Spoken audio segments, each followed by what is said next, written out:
அன்பார்ந்த துளாராசி நேயர்களுக்கு எது இதுலெல்லாம் ஆளுமை செலுத்தினா மிகப்பெரிய அளவில் வெற்றியை பெற முடியும் அப்படிங்கிறத நம்ம பார்க்க போகிறோம். எதுக்கு பர்டிகுலராக இந்த விஷயங்கள்லாம் நம்ம ஆளுமை செலுத்தணும் அப்படின்னு நம்ம பார்க்குறோம் அப்படின்னா, ஏன்னா நமக்கு எது ஈஸியாக வருதோ அதில் கான்சன்ட்ரேஷன் பண்ணும்போது நமக்கு ஒரு பேஷனேட் இருக்கும், ஒரு ஆர்வம் இருக்கும்.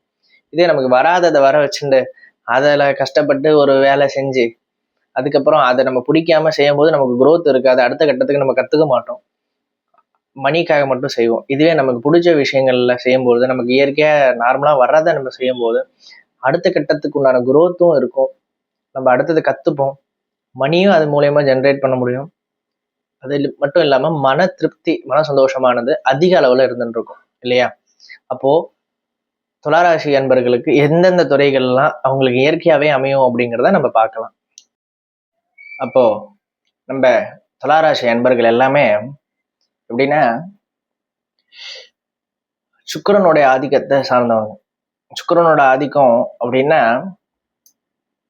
எப்போதுமே சுகத்துக்கு காரகன் சுக்கிரன். வீடு, வண்டி, வாகனம் இது எல்லாமே இயற்கையாகவே அவங்களுக்கு கிடைச்சிரும். ரெண்டாவது, துளாராசிக்காரவங்க எப்போதுமே சமூகத்தோட இணக்கமா இருக்கிறதுலையும், ரெண்டாவது அதை அமைதியா பேணி பாதுகாக்கிறதுலையும் அவங்களுக்கு ரொம்ப ஒரு அலாதியான பிரியம். அவங்க எப்போதுமே சமூகத்தோடு ஒத்து இருப்பாங்க. அமைதியை பாதுகாக்கிறதா இருக்கட்டும், அவங்களுக்கு எப்போதுமே அமைதி தான் பிடிக்கும். அதாவது சண்டை, ஏதாவது கசமசான்னா அவங்களுக்கு பிடிக்காது. எப்போதுமே காமன் ஸ்வீட்டாக இருக்கிறது தான் அவங்களோட பெரிய பண்பாக இருக்கும். ரெண்டாவது, எப்போதுமே ஒரு லக்ஸூரியஸை விரும்புவாங்க துளாராசி அன்பர்கள். எல்லாத்தையுமே பிராண்டாக தான் வேர் பண்ணுவாங்க. இதாக ஒரு வாட்சாக இருக்கட்டும், ட்ரெஸ்ஸஸாக இருக்கட்டும், இல்லை ஒரு ஷூஸாக இருக்கட்டும், எதுவாக இருந்தாலும் சரி பிராண்டாக போடணும் அப்படின்னு விரும்பக்கூடியவங்க துளாராசிக்காரவங்க. சனி உச்சமாகிற இடம். இப்போ சனி அப்படின்னாலே ஒர்க்கர்ஸை குறிக்கும். அப்போ ஒர்க்கர்ஸை குறிக்கும் அப்படின்னா வேலையாட்கள், இவங்களுக்கு நம்பிக்கைத்தன்மையான வேலையாட்கள் கிடைப்பாங்க.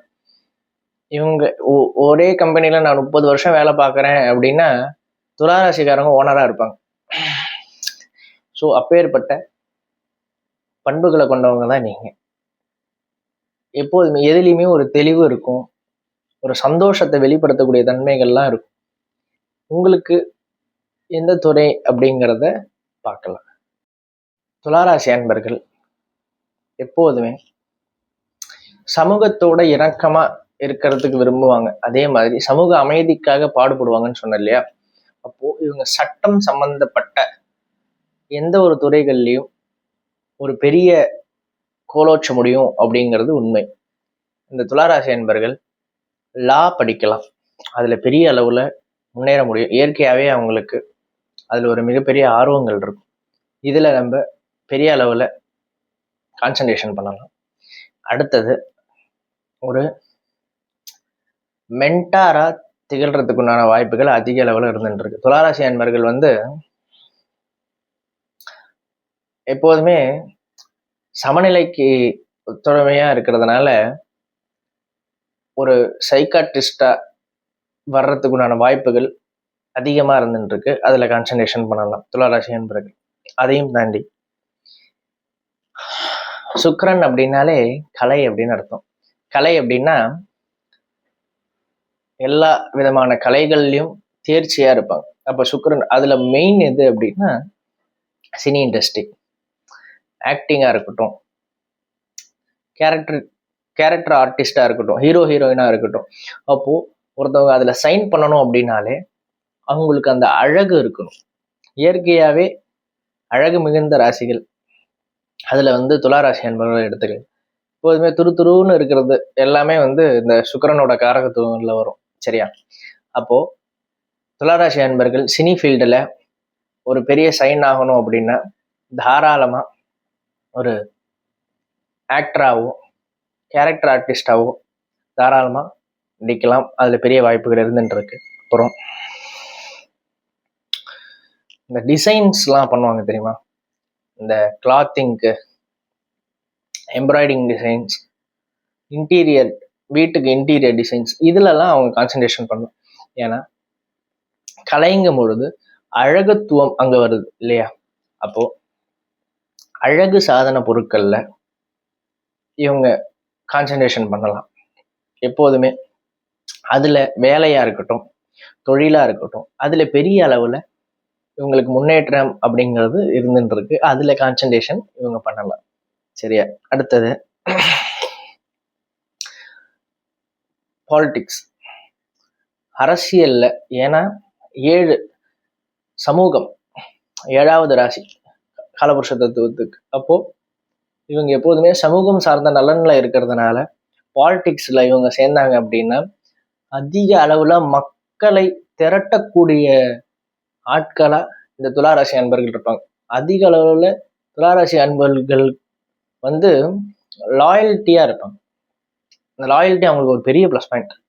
அதனால அதுல உயர் பதவிகள், பாலிடிக்ஸ்ல உயர் பதவிகள் கிடைக்கிறதுக்குண்டான வாய்ப்புகள் அதிக அளவுல இருந்துட்டு இருக்கு. சனி உச்சமாகிற இடம். மினிஸ்டர் அந்த ரேஞ்ச், எம்எல்ஏ இந்த மாதிரியான ரேஞ்ச் எல்லாம் தாண்டி உயர் பதவிகளில் உட்கார்றது எல்லாமே துளாராசி அன்பர்கள் நிறைய பேர் இருப்பாங்க. நீங்க அரசியலுக்கு போகணும்னு நினைச்சீங்க அப்படின்னா உங்களுக்கு பெரிய வாய்ப்பு காத்துன்னு இருக்கு. நீங்க போகலாம், அதுல பெரிய அளவுல வெற்றியும் உங்களுக்கு கிடைக்கும். சரியா. அடுத்தது மார்க்கெட்டிங் சம்பந்தமான தொழில்கள், ஒரு டிஜிட்டல் மார்க்கெட்டிங்கா இருக்கட்டும், இல்லை ஆஃப்லைன் மார்க்கெட்டிங்கா இருக்கட்டும், எதா இருந்தாலும் ஒரு அட்வர்டைஸிங்கா இருக்கட்டும், உங்களுக்கு ஈஸியா வரும். அதுல சார்ந்த வேலைகளா இருக்கட்டும், இல்லை நானே ஓனா வந்து டிஜிட்டல் மார்க்கெட்டிங் பண்றேன், இல்லை வந்து நான் ஆஃப்லைன்ல அட்வர்டைஸிங் கம்பெனி வச்சு நடத்துறேன் அப்படின்னா பெரிய அளவுல உங்களுக்கு வெற்றிகள் கிடைக்கிறதுக்கு வாய்ப்புகள் அதிகமா இருந்துட்டு இருக்கு. ஏன்னா உங்களுக்கு இயற்கையாகவே அது வரும். அதுல நீங்க கான்சன்ட்ரேஷன் பண்ணலாம். அப்புறம் HR, ஒரு கம்பெனிக்கு HR மெயின். ஏன் இல்லையா, ஆட்களை சேர்க்கிறது. ஏற்கனவே சமூகத்துக்கும் உங்களுக்கும் அதிக அளவுல தொடர்பு இருக்குன்னு சொல்லியிருக்கேன் இல்லையா. அப்போ மக்களோட கனெக்ஷன் எப்போதுமே உங்களுக்கு இருந்துட்டே இருக்கும். அப்போ மக்களை வந்து சரியான அளவுல, துளாராசியோட குறியீடு என்னது, எடை. அப்போ தராசு கரெக்டா இவங்க இதுக்கு ஃபிட் ஆவாங்க, இதுக்கு ஃபிட் ஆக மாட்டாங்க, இவங்க தான் இந்த கேரக்டர் அப்படின்னு கரெக்டா எடை போட்டு சொல்லிடுவீங்க. அப்போ HR நீங்க பணிபுரியும் போது அதிக அளவுல இவங்க இந்த ரோலுக்கு செட் ஆவாங்களா மாட்டாங்களா அப்படின்னு கரெக்டா ஒரு 5 நிமிஷம் அவங்கள பேச விட்டு அவங்களோட குவாலிஃபிகேஷனை பார்த்தாலே உங்களுக்கு தெரிஞ்சிடும். அப்ப HR போன்ற துறைகள்ல நீங்க பெரிய அளவுல பெரிய கம்பெனில சாதிக்கிறதுக்குண்டான வாய்ப்புகள் அதிக அளவுல இருந்துட்டு இருக்கு. அதுல கான்சன்ட்ரேஷன் பண்ணுங்க. அப்புறம்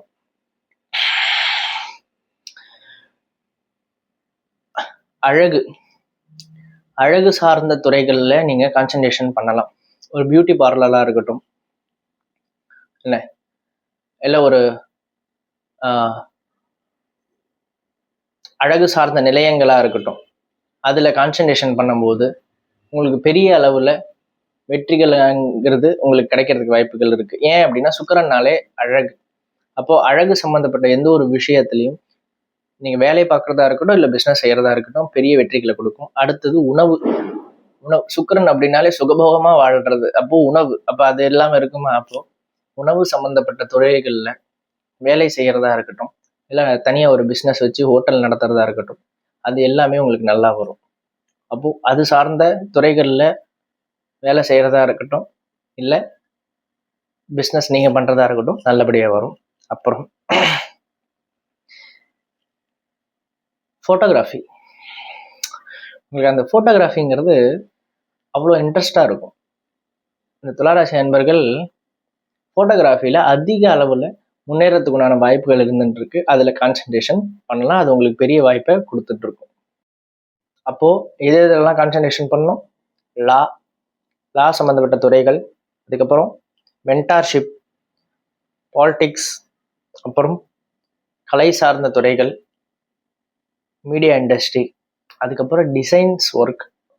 ஓகேவா. இன்டீரியர் டிசைன்ஸாக இருக்கட்டும், அப்புறம் வந்து நான் சொன்ன எம்ப்ராய்டிங், அந்த மாதிரியான கிளாத்திங்கில் ஒரு வேரியேஷனை காட்டக்கூடிய கிளாத்திங் சம்மந்தப்பட்ட பிஸ்னஸில் உங்களோட துறைகளை நீங்கள் தேர்ந்தெடுத்துக்கலாம். அதுக்கப்புறம் ஹெச்ஆர் ரொம்ப மெயின். ஏன்னா உங்களால் யாரையுமே கரெக்டாக எடை போட்டு கணிச்சிட முடியும் ஓரளவுக்கு. அப்போது ஹெச்ஆர் சம்மந்தப்பட்ட துறைகளில் நீங்கள் பெரிய அளவில் வரலாம். மார்க்கெட்டிங் சம்மந்தப்பட்ட துறைகளில் பெரிய அளவில் வர முடியும். அதையும் சார்ந்து அடுத்தது உங்களால் புகைப்படம் ஃபோட்டோகிராஃபி சார்ந்த துறைகளில் பெரிய அளவில் சாதிக்கலாம். இது எல்லாத்துலேயும் நீங்கள் கான்சன்ட்ரேஷன் பண்ணிங்கன்னா வெற்றியில் உங்களை தானாக தேடி வரும். சரியா? உங்களோட பாசிட்டிவ் அப்படின்னு பார்த்தா சமூகத்தோட இணக்கமாக இருக்கிறது, எப்போதுமே சந்தோஷமாக இருக்கிறது, என்ன அடுத்தவங்களோட பிரச்சனைகளை கரெக்டாக கேட்டு அதுக்குண்டான சால்வுகளை கொடுக்கறது உங்களோட பாசிட்டிவாக இருக்கு. நெகட்டிவ் அப்படின்னா எப்போதுமே நீங்கள் என்ன பண்ணுறீங்கன்னா அடுத்தவங்களோட உங்களை கம்பேர் பண்ணிக்கிறீங்க. அந்த கம்பேரிசனை முடிஞ்ச அளவுக்கு தவிர்த்துக்கிறது நல்லதாக இருக்கும். திடீர்னு ஒரு மனமாற்றம் ஏற்படும், டக்குன்னு ஒரு முடிவை சேஞ்ச் பண்ணிவிடுங்க பிளானை. அதை முடிஞ்ச அளவுக்கு யோசித்து பண்ணுறது நல்லபடியாக இருந்துட்டு இருக்கு. மற்றபடி எல்லா விதத்துலையும் நான் சொன்ன இந்த துறைகளில் நீங்கள் கான்சன்ட்ரேஷன் பண்ணீங்க அப்படின்னா எல்லா விதத்திலையும் வெற்றியாக உங்களுக்கு அமையும். நன்றி.